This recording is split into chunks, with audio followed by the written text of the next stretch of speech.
Last year I started praying the prayer of Jabez. Expand my tent post, Lord.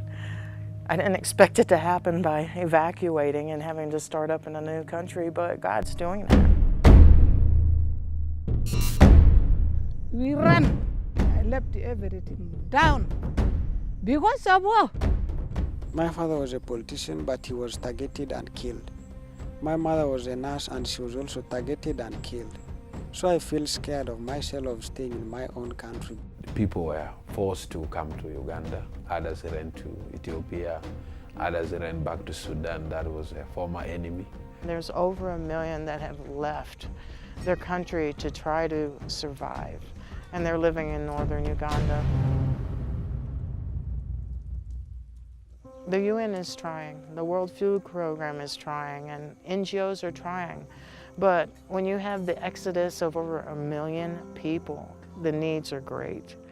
Generally in the refugee camp, life is very hard and it's such a painful story there in the camp.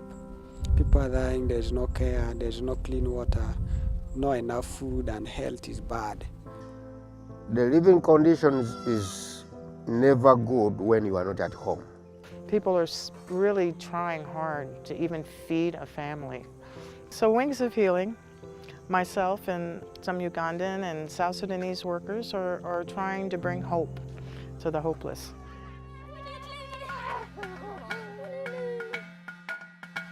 There are many families that have seen they have benefited from Wings of Healing. The churches, they have almost nothing to use, but Wings of Healing is supporting them where necessary. We have quite a few medical patients that we take care of. There is a sickness which I had, a sickness which I never knew before. It's called Parkinson. The medicines are very hard for me to buy. So, with Sister Amanda was the one helping me up to today. Without her, it wouldn't have made me. I would have gone long ago. So I'm alive because of her. And I'm alive because of Wings of Healing. It's not just a message of salvation and conversion, it's a message of how to live. Wings of Healing is also helping the children who are fatherless and motherless. Right now we have 10 scholarship students that we've been helping with school fees. I found this mom, Amanda. She welcomed me with joy, and she told me she will go and pay my school fee, and I have hope and faith that in my future I will do best and I will be helping other people as she also helped me now.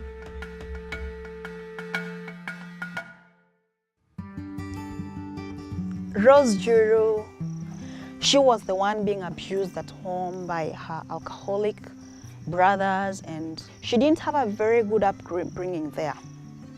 In 2012, I took Juru and I put her in boarding school at the girls' school. And we started learning each other and loving each other and getting to know each other. They make me to know who is God, because before I don't know who is God. The moment I gave my life to Christ, I become like a new person. She has been able to minister to her own mother, and now she has accepted the Lord.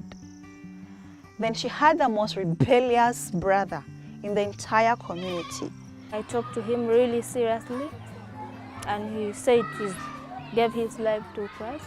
I'm the one who prayed for him. We even visited today and he wasn't there because he was in church.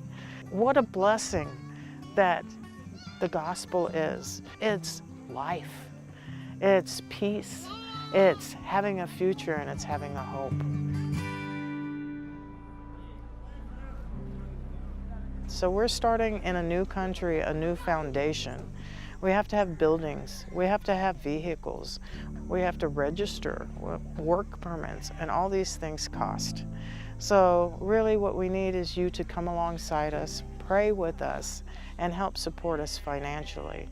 We cannot continue without prayers, because the vision of the founder, Amanda Samrani, I might say is bigger than the UN vision, because UN is there to give you and tomorrow leave you there. Wings of Healing is to empower you so that tomorrow you manage yourself. We're equipping people to working in the camps right now. We're doing training of trainers. And that's the important thing, is that we need to train up people to work with their own people.